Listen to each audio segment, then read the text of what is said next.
জয়নিতাই শ্রী শ্রী গোপালজু আশ্রম ভক্ত সংঘ কেচুয়াডুবি মাগুরার পক্ষ থেকে সকল ভক্তবৃন্দের চরণে দণ্ডবত প্রণাম জানাই। আজকে আমাদের আহ গীতা ক্লাসের অনলাইন গীতা ক্লাসের আজকে আমরা দশম অধ্যায়ে অর্থাৎ শ্রীমদ্ ভগবদ গীতার দশম অধ্যায় বিভূতি যোগের শ্লোক 11 থেকে 20 এই 10টি শ্লোক অনুশীলন করব। মঙ্গলাচরণের মাধ্যমে আমরা আজকে ক্লাসটি শুরু করি।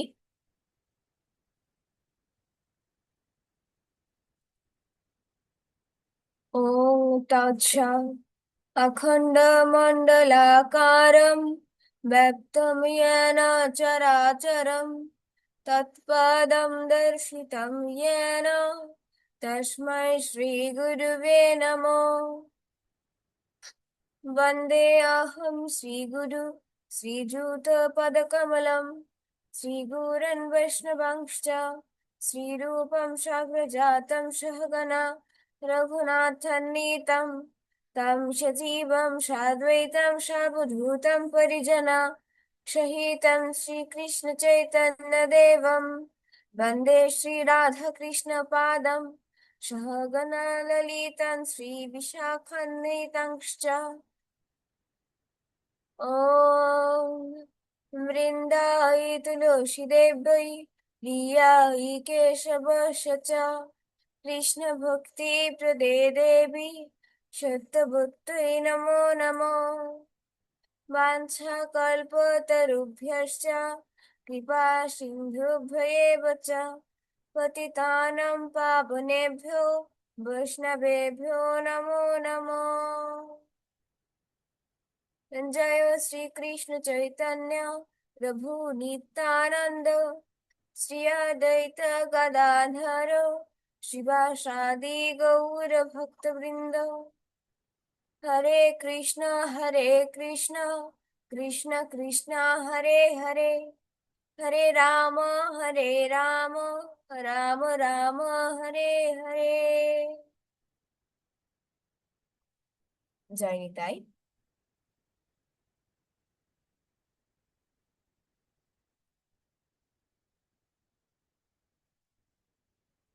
আজকে আমাদের ক্লাসের কি পাঠ্য বিষয়টা কি?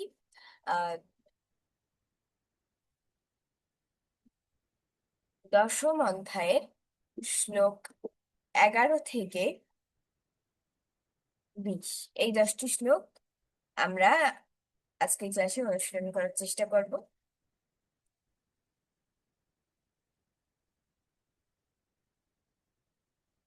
তো শুরু করছি আমি প্রথমে।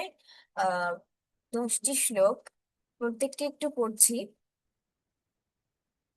तेषामेवानुकम्पार्थम् अहं ज्ञानार्जमुत्तमा नाशयामात्मभावस्थो জ্ঞানদীপেন ভাস্বতা। তাদের প্রতি অনুগ্রহ করার জন্য আমি তাদের হৃদয়ে অবস্থিত হয়ে উজ্জ্বল জ্ঞান প্রদীপের দ্বারা অজ্ঞানজনিত অন্ধকার নাশ করি।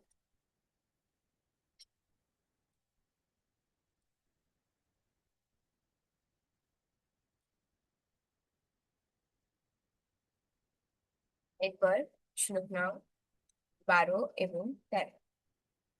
अर्जुन उवाच परं ब्रह्म परं धाम पवित्रं परमं भवान् पुरुषं शाश्वतं दिव्यम् आदिदेवं जम्बु विभुम्। श्लोक नং 13। आहुस्त्वा मृषयः सर्वे देवर्षिर्नारदस्तथा असितो देवलो व्यास स्वयं चैव बभ्रीषि। অনুবাদ। অর্জুন বললেন, তুমি পরম ব্রহ্ম, পরম ধাম, পরম পবিত্র ও পরম পুরুষ। তুমি নিত্য দিব্য, আদি দেব, অজ ও বিভু। দেবর্ষি নারদ, অসিত, দেবল, ব্যাস আদি ঋষিরা তোমাকে এভাবে বর্ণনা করেছেন এবং তুমি নিজেও এখানে আমাকে তা বলছো। শ্লোক 14। सर्वते सर्वमेतदृतं मन्ये यन्मां वदसि केशव न हि ते भगवन् व्यक्तिं विदुर्देवानदानवः। হে কেশব, তুমি আমাকে যা বলেছো আমি তা সত্য বলে মনে করি। হে ভগবান, দেবতা অথবা দানবেরা কেউই তোমার তত্ত্ব যথাযথভাবে অবগত নন।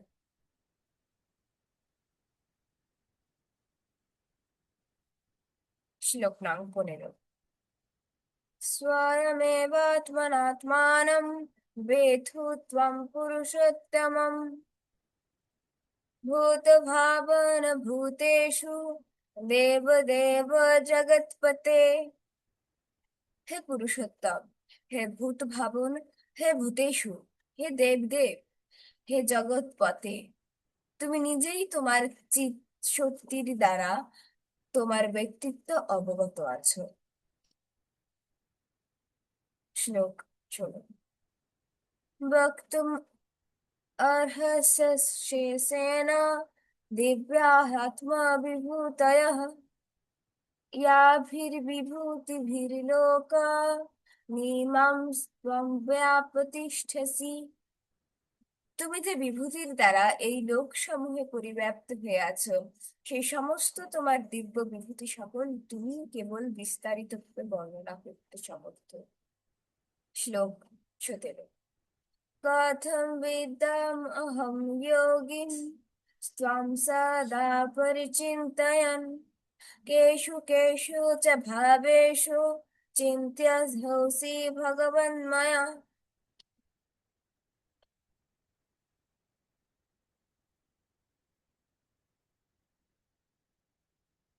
শ্লোক নং 18।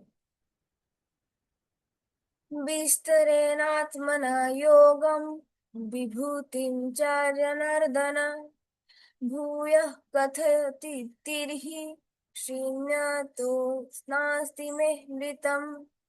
হে জনার্দন, তোমার যোগ ও বিভূতি বিস্তারিত ভাবে পুনরায় আমাকে বলো, কারণ তোমার উপদেশামৃত পান করে আমরা পরিতৃপ্তি হচ্ছে না। আমি আরো শ্রবণ করতে ইচ্ছা করি। শ্লোক নাম 19। श्रीभगवानुवाच हन्त ते कथयिष्यामि दिव्यात्मा विभूतयः प्राधान्यात् कुरु श्रेष्ठ नास्त्यन्तो বিস্তরস্য মে।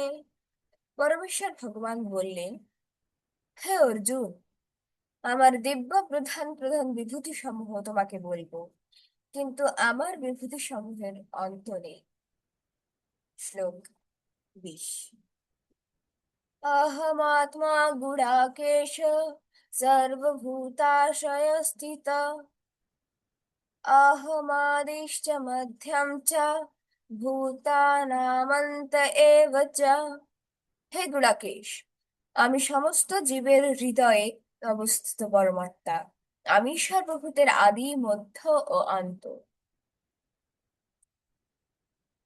এবার আমরা প্রতিটি শ্লোক এক একটি করে অনুশীলন করার চেষ্টা করব, উচ্চারণগুলো অনুধাবন করার চেষ্টা করব। শ্লোকগুলো পড়ছি, যেখানে যেখানে আন্ডারলাইন করব সেইগুলো আমরা একটু ভালো করে ভেঙে দেখব। তেষামেবানুকম্পার্থম অহম জ্ঞানার্জম তম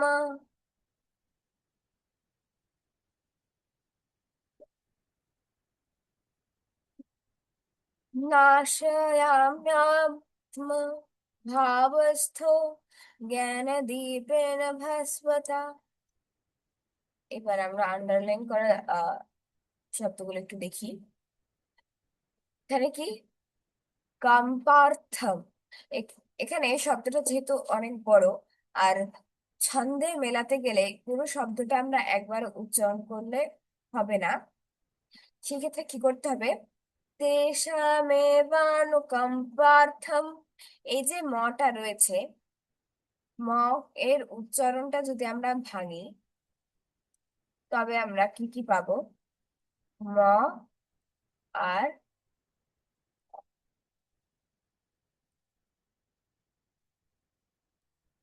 ঠিক আছে। এখানে বিষয়টা কি হচ্ছে যে আমরা যখন উচ্চারণ করছি, প্রথম ভাগে কতটুকু করছি, তেষামেবানুকম্পার্থম, অর্থাৎ এই ম পর্যন্ত উচ্চারণ করছি। আর ময়ের উচ্চারণটা সম্পূর্ণ করতে গেলে কি হবে, অয়ের উচ্চারণটাও আনতে হবে। তাহলে কি হবে, পরবর্তী ভাগে আমরা অয়ের উচ্চারণটা করছি। অহম জ্ঞানাজম তমঃ। আশা করি বুঝতে পেরেছেন। আর এই যে অনুস্বার, অনুস্বার যখন শব্দের শেষে থাকবে, তখন কি হবে, ময়ের মতো উচ্চারণ হবে। কিন্তু ম, যে ম যদি আমরা টানি, তবে কি আসছে, অয়ের উচ্চারণটা আমরা পাচ্ছি। কিন্তু যখন অনুস্বার থাকবে, তখন শুধু এই যে এইটুকুর উচ্চারণ হবে। হুম। তখন কিন্তু আমাদের এই যে অয়ের উচ্চারণটা আসবে না। আর পরে তম, তম, এখানে বিসর্গ থাকা, এখানে আমরা হয়ের উচ্চারণটা করছি। এরপর নাশয়া, মিয়াও, এখানে কি ম জফলা আকার। জফলা থাকলে আমরা এটার উচ্চারণ কেমন করব বলেছি, জফলা থাকলে এটার উচ্চারণ হবে ওয়াইয়ের মতো, ঠিক আছে। আর এই যে তয়ের সাথে যে মফলা, এই মফলার উচ্চারণটা কিন্তু করতে হবে। সাধারণ বাংলায় আমরা এটার উচ্চারণ, আমরা যখন বাংলায় পড়ি, তখন এটার উচ্চারণ কিন্তু আমরা করি না। আত্মা শব্দটার উচ্চারণ আমরা কিভাবে করি, আত্মার সাথে মফলা থাকলেও কিন্তু আমরা সেটা উচ্চারণ করি না।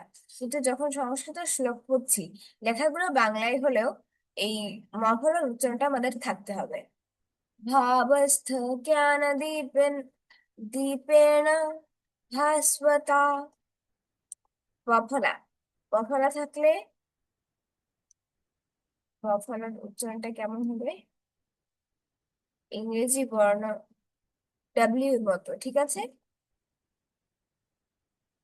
আশা করি বুঝতে পেরেছেন। আমরা পরবর্তী শ্লোকে যাই।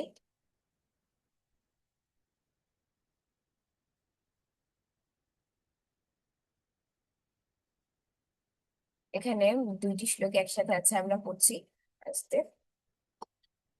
অর্জুন বাচ, অর্থাৎ অর্জুনের উক্তি। এ- ঠিক আছে। পরম ব্রহ্ম, परं ब्रह्मो परं धाम, पवित्रं परमं भवन्, पुरुषं शाश्वतं दिव्यम्, आदिदेवमजं विभुम्। এখানে প্রথমে আহ প্রথম লাইনে বেশ কতগুলো অনুস্বরের উল্লেখ আছে। সবগুলোই কিন্তু শব্দের শেষে। এই শব্দের শেষে হয় আমরা কি করছি, ময়ের মতো উচ্চারণ করছি। ম,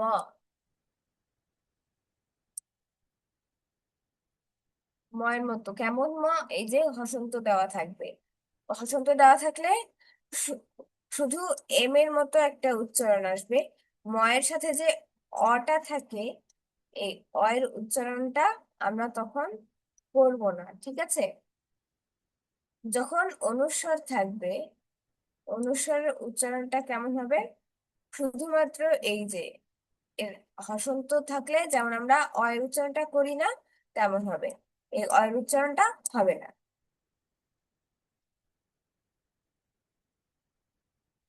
এরপরে আমরা এই যে ব্রহ্ম, ব্রহ্ম শব্দটা কি, এই যে যুক্ত বর্ণ, যুক্ত বর্ণটা ভাঙলে আমরা কি কি পাই, হ এবং ম।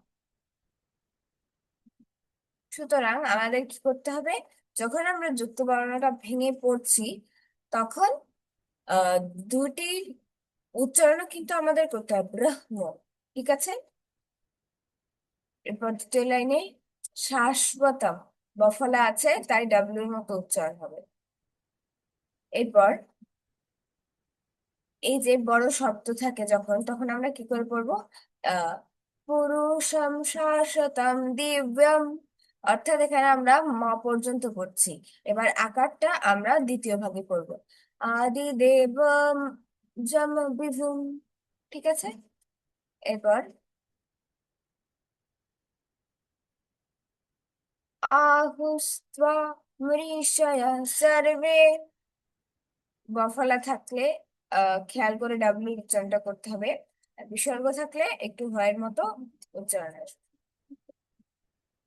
দেবর্ষির নারদস্তথা, ঠিক আছে। এরপর অসিতো দেবলো ব্যাস স্বয়ং চৈব ব্রবীষিমে, ব্রবীষিমে, ঠিক আছে।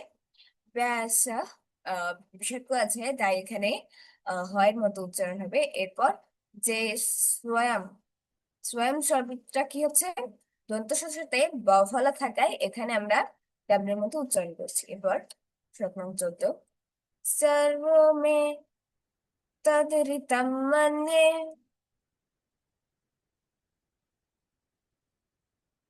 यन्मम वदर्शि केशव, न हि ते भगवन् व्यक्तिं विदुर्देवाद विदुर्देवानदानवः। সংস্কৃত শ্লোক পাঠের ক্ষেত্রে একটা জিনিস খেয়াল রাখতে হবে, রেফের উচ্চারণটা আমরা ঠিকভাবে যেন করি।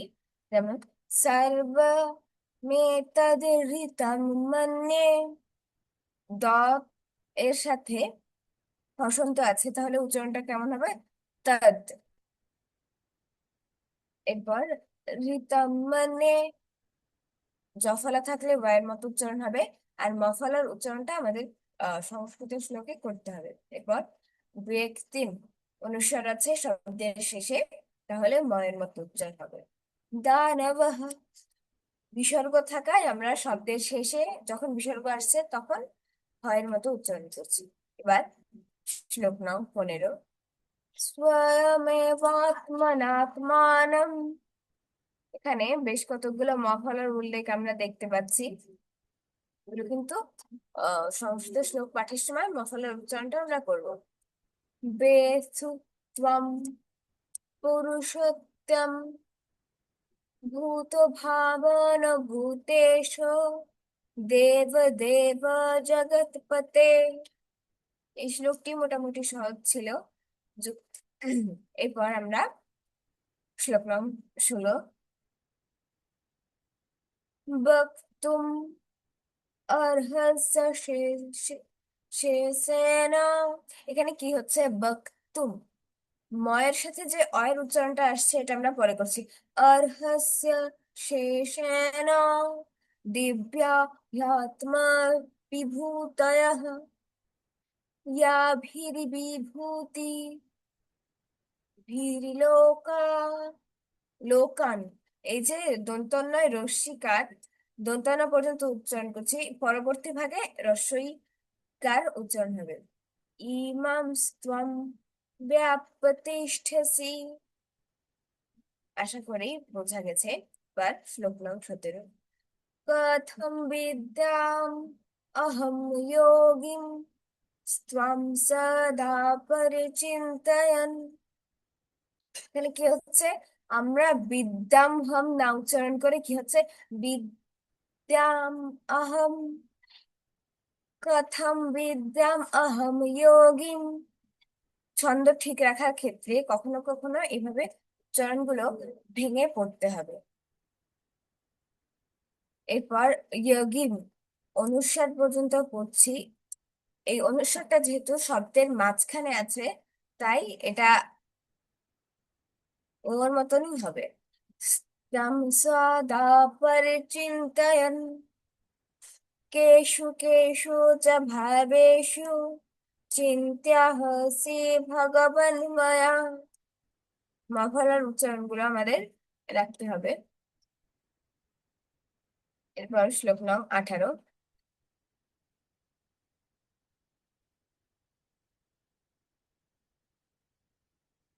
বিস্তরেণাত্মনা যোগম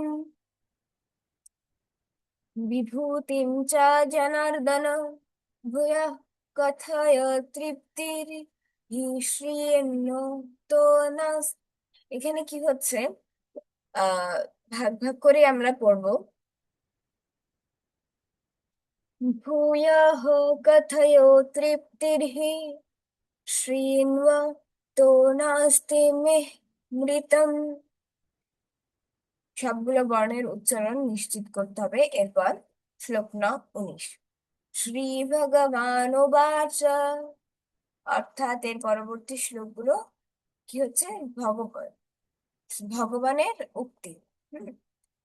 হন্ত তে কথয়িষ্যামি দিব্যা ह्यात्मा विभूतयः प्राधान्यात् कुरु श्रेष्ठ नास्त्यान्तो विस्तरस्य मे।